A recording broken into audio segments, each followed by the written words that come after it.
பிரபஞ்ச பேராளர் சக்திக்கும் எனது குலதெய்வத்திற்கும் பழனி முருகனுக்கும் என்னுடைய முதல் வணக்கத்தை தெரிவித்துக் கொண்டு என்னுடைய வாஸ்து குருமார்கள் ஜோதிட குருமார்களின் நல்ல ஆசியோடு இந்த வீடியோ சமர்ப்பிக்கிறேன்.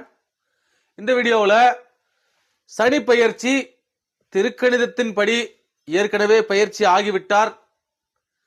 இப்பொழுது வாக்கிய பஞ்சாங்கத்தின்படி வருகின்ற மார்ச் மாதம் 6ஆம் தேதி 2026 வருடம் காலை 8:24 மணிக்கு உதயமாகிறார். இந்த சனி பெயர்ச்சியிலே திருநள்ளாறு சனீஸ்வர பகவான் ஆலயத்திலே சிறப்பு பூஜைகள் நடைபெறும். அதை ஒட்டி வாக்கிய பஞ்சாங்கத்தின்படி ராசி பலன்கள் அனைவரும் பார்ப்பார்கள். ராசி பலன்கள் பார்ப்பதற்கு முன்பாக இந்த சனி பகவான் நம் வாழ்க்கைக்கு எவ்வளவு முக்கியமானவர், அவர் நமக்கு தரக்கூடிய யோகங்கள் என்ன, நாம் 7.5 சனியை பார்த்து பயப்பட வேண்டுமா அல்லது அஷ்டம சனியை பார்த்து பயப்பட வேண்டுமா, அர்த்தாஷ்டம சனியை பார்த்து பயப்பட வேண்டுமா என்ற குழப்பங்கள் நம் மனதிலே இருக்கும். அதை நிவர்த்தி செய்யும் விதமாக சனி பகவான் யார், அவர் நம் ஜாதகத்திலே நமக்கு என்னென்ன கொடுப்பனைகளை கொடுக்கிறார் என்பதை ஒரு பொதுவான பார்வையாக இந்த வீடியோவை தயாரிக்கிறேன். இந்த வீடியோவிலே சனி பகவான் நல்லவர், வல்லவர், அனைத்து நன்மைகளையும் நமக்கு தரக்கூடியவர், அவரை பற்றி பேசுவதிலே எனக்கு மிகுந்த மகிழ்ச்சி. சனி பகவான் அப்படின்னு உடனே நம்மள பல பேருக்கு ஒரு பயம் வரும். அந்த பயம் தேவையில்லாதது அப்படின்றது தான் உண்மையான விஷயம். நமக்கு எப்பவுமே அவங்களோட வேலையை அவங்க சரியா செஞ்சாங்க அப்படின்னா நமக்கு பிடிக்காது. கொஞ்சம் லிபரல் இருக்கணும், ஸ்ட்ரிக்ட் பிடிக்காது அப்படின்ற மாதிரி தான் நம்ம கலியுகத்தில் வாழ்ந்துகிட்டு இருக்கிறோம். சனி பகவான் பார்த்தீங்கன்னா நீதிக்கும் நேர்மைக்கும் எடுத்துக்காட்டா சொல்லணும்னா அது சனி பகவானை தான் சொல்லணும். இந்த சனி பகவான் பார்த்தீங்கன்னா ஒவ்வொரு 2.5 வருஷத்துக்கு ஒரு தடவையும் பயிற்சி ஆகிறாரு. அந்த 2.5 வருஷத்துக்கு ஒரு தடவை பயிற்சி ஆகும் பொழுது ஒவ்வொருத்தருக்கும் ஒவ்வொரு பாவத்துல போய் உட்கார்றாரு. அதை நம்ம 7.5 சனின்னு சொல்றோம், விரய சனின்னு சொல்றோம், பாத சனி, ஜென்ம சனி, அஸ்தாசம சனி, அஷ்டம சனி, இந்த மாதிரி நிறைய சொல்றோம். ஆனா விஷயம் என்னன்னா, சனி பகவான் பயிற்சி ஆகிறதுனால நமக்கு பாத்தீங்கன்னா கெட்ட பலன்கள் தான் அதிகமாக கிடைக்குது அப்படின்னு சொல்லி ஒரு சில பேர் சொல்றாங்க. ஆனா அப்படி கிடையாது. எப்பவுமே 7.5 சனின்னு சொல்லக்கூடிய விரய சனி, ஜென்ம சனி, பாத சனி, இந்த 3 சனி பயிற்சி காலங்களிலுமே நாம் வாழ்க்கையினுடைய பல உன்னத விஷயங்களை கற்றுக்கொண்டு வாழ்க்கையில நம்ம அடுத்த கட்டத்துக்கு போயிருப்போம். பல பக்குவங்களை சனி பகவான் நமக்கு கொடுத்திருப்பார். உங்களுக்கு யாருக்காவது 7.5 சனி முடிஞ்சிருந்தது அப்படின்னா அந்த 7.5 சனி காலங்களில் நீங்க பட்ட அனுபவம் அப்படின்றது உங்களுடைய வாழ்க்கை தரத்தை உயர்த்தி இருக்கும் அப்படின்றது உறுதியான ஒரு விஷயம். அப்படி யாராவது இருந்தீங்கன்னா கமெண்ட் பண்ணுங்க. ஸோ இப்போ சனி பயிற்சி, அதாவது திருக்கணிதத்தின்படி ஆல்ரெடி சனி பயிற்சி ஆயிடுச்சு. நாம திருக்கணிதத்தை ஃபாலோ பண்றோம். ஆலயங்கள்ல எப்பவுமே வாக்கிய பஞ்சாங்கங்கள் தான் ஃபாலோ பண்ணுவாங்க. ஆலயங்கள்ல குடமுழக்கா இருக்கட்டும், பயிற்சி காலங்களா இருக்கட்டும், வாக்கிய பஞ்சாங்கம் தான் ஃபாலோ பண்ணுவாங்க. அதன்படி 6ஆம் தேதி மார்ச் மாதம் 2026ஆம் தேதி காலையில 8 மணிக்கு 8:30 மணிக்கு 8:24க்கு சனி பயிற்சி நடக்குது. கும்பராசியிலிருந்து மீன ராசிக்கு போறாரு சனி பகவான். ஸோ இந்த நாள்ல பாத்தீங்கன்னா சந்திரன் அஸ்த நட்சத்திரத்துல இருக்கிறாரு. கூடவே சனி பகவான் பாத்தீங்கன்னா மீனத்திலிருந்து கும்பத்திலிருந்து இங்க சனி பகவான் இருக்காரு. இப்போ வாக்கிய பஞ்சாங்கத்தின்படி சொல்றேன், திருக்கணிதத்தின்படி ஆல்ரெடி அவர் மாறிட்டார். வாக்கிய பஞ்சாங்கத்தின்படி சனி பகவான் இங்க இருக்காரு. இங்க இருந்து அவரு மீன ராசிக்கு பயிற்சி ஆகிறார். இங்க இருந்து பயிற்சி ஆகிறாரு. இந்த இடத்துக்கு அவர் போகும்போது அவர் போய் நிக்கிற நட்சத்திரம் பாத்தீங்கன்னா உத்திரட்டாதி நட்சத்திரம். இந்த சனி பயிற்சி நாள்ல இந்த நேரத்துல அவர் போய் நிக்கிறது உத்திரட்டாதி. உத்திரட்டாதி அப்படின்றது அவருடைய சொந்த நட்சத்திரம். உத்திரட்டாதி 2ல போய் நிற்கிறார். அவருடைய சொந்த நட்சத்திரம். திருக்கணிதத்தின்படி அவர் 8 டிகிரியில் இருக்கிறார். சனி பகவான் வந்து அங்க 8 டிகிரியில அந்த நாள்ல அவர் அங்க இருக்கிறாரு. இந்த இடத்துல சந்திரன் ஹஸ்த நட்சத்திரம். சனி பகவான் கும்பத்துல இருந்து மீனத்துக்கு பெயர்ச்சி ஆகிறாரு.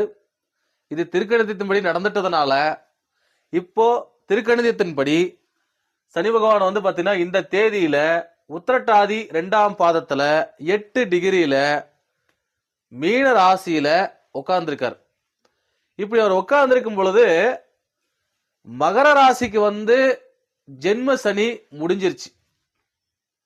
ஜென்ம சனி முடிஞ்சிருச்சு. கும்பராசிக்கு ஜென்ம சனியிலிருந்து அது வந்து பாத சனியா மாறுது. சரிங்களா? அடுத்ததா மீன ராசிக்கு அது ஜென்ம சனியா இருக்குது. மேசராசி விரைய சனியா இருக்கு. 7.5 சனி ஆரம்பிக்குது மேசராசிக்கு.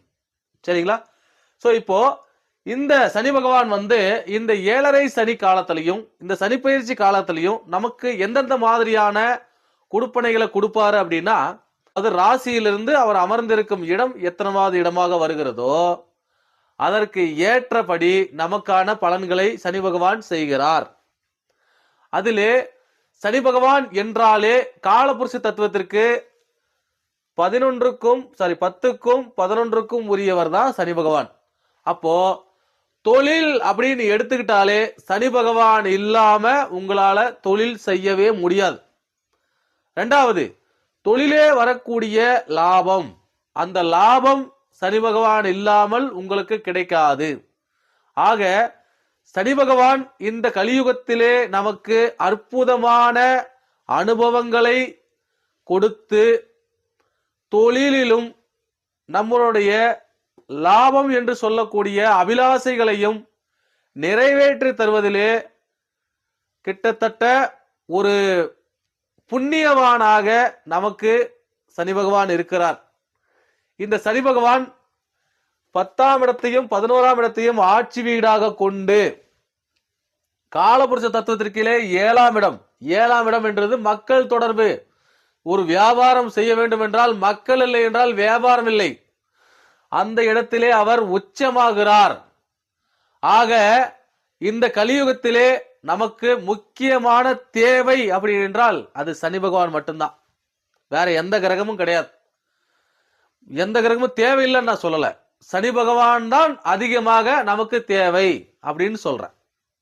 இதுல இந்த சனி பகவான் வந்து பாத்தீங்க அப்படின்னா அவருடைய வீட்டிற்கு மகரத்திற்கு 3ஆகவும் கும்பத்திற்கு 2ஆகவும் சென்றிருப்பதால் இந்த காலகட்டங்களிலே உலகம் முழுவதும் பொருளாதாரம் அப்படின்றது ரொம்ப உயர்வா இருக்கும், ரொம்ப அற்புதமா இருக்கும். ஏன்னா 2ஆம் இடம், கும்பத்துக்கு 2ஆம் இடம் அப்படின்றது தனஸ்தானம்னு சொல்லுவோம். சோ அற்புதமான பல பொருளாதார வளர்ச்சிகளை இந்த உலக நாடுகள் சந்திக்க போகிறது. மகரத்திற்கு 3ஆம் இடம் தைரிய வீரியம்.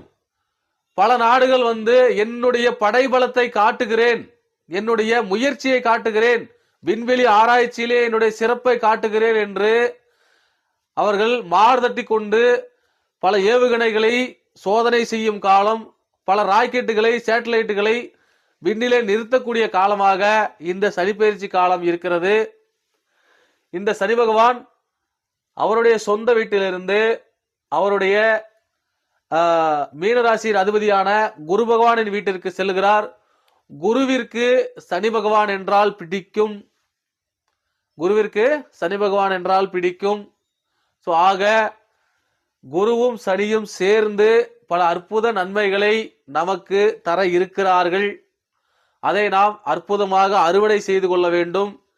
7.5 சனி காலங்களிலே நாம் பல அற்புத விஷயங்களிலே தொழிலிலே முதலீடு செய்து தொழிலில் நல்ல உழைப்பை கொடுத்து நேர்மையான மக்களை சம்பாதித்து நேர்மையாக நாம் தொழில் செய்தோம் என்றால் நமக்கு அற்புதமான வளர்ச்சிகள் கிடைக்கும். சனி பகவான் என்பது நமக்கு யோகத்தை அள்ளித்தரக்கூடிய ஒரு கடவுள்.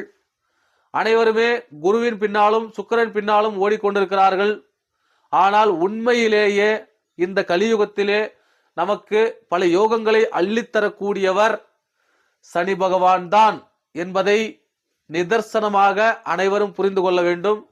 இந்த சனி பெயர்ச்சியை அனைவரும் சந்தோஷமாக எதிர்கொண்டு சனி பகவான் நமது ஜாதகத்திலே எப்படி இருக்கிறார், இந்த சனி பெயர்ச்சி காலத்திலே நமக்கு நன்மை செய்யக்கூடிய இடத்திலே அவர் இருக்கிறாரா, அவர் நன்மை செய்யும் இடத்தில் இருந்தால் அந்த பலன்களை எப்படி நாம் அறுவடை செய்து கொள்வது, தீமை செய்யும் இடத்திலே இருந்தால் எப்படி அதிலிருந்து நம்மை தற்காத்துக் கொள்வது என்பதை ஒரு ஜோதிடரை பார்த்து உங்களுக்கான இந்த சனிப்பெயர்ச்சி பலன்களை தனிப்பட்ட ஜாதக முறையிலே ஆராய்ந்து தெரிந்து கொள்ளுங்கள். இங்கே ராசி பலன்கள் நான் அடுத்தடுத்த வீடியோக்களிலே போடுகிறேன். அந்த அடுத்தடுத்த வீடியோக்களில் வருவது அனைத்தும் பொது பலன் என்பதை புரிந்து கொள்ள வேண்டும். நான் மட்டுமல்ல, யூடியூபிலே நீங்கள் பார்க்கும் அனைத்து ராசி பலன்களும் பொது பலன்கள் தான், உங்கள் ஜாதகத்திற்காக சொல்லப்பட்டவை அல்ல, இந்த ராசி கட்டத்திற்காக சொல்லப்பட்டவை என்பதை புரிந்து கொள்ள வேண்டும். ஸோ இந்த சனி பகவானை பற்றி பேச வேண்டும் என்றால் பேசிக்கொண்டே போகலாம். வீடியோ லென்த் ரொம்ப அதிகமாகிறது. ராசி பலன்கள் அடுத்தடுத்து வருகிறது. உங்கள் ராசி என்னவோ அந்த ராசிக்கு இந்த சனிப்பெயர்ச்சி எப்படி இருக்கிறது என்பதை பொதுவான பலன்களாக பாருங்கள். ஸோ உங்களை அடுத்து ராசி பலன் நிகழ்ச்சியிலே பார்க்கிறேன். ஸோ இந்த வீடியோ உங்களுக்கு ரொம்ப பயனுள்ளதாக இருக்கும் என்று நம்புகிறேன். உங்களை அடுத்த ஒரு நல்ல சந்தர்ப்பத்தில் சந்திக்கிறேன். நன்றி.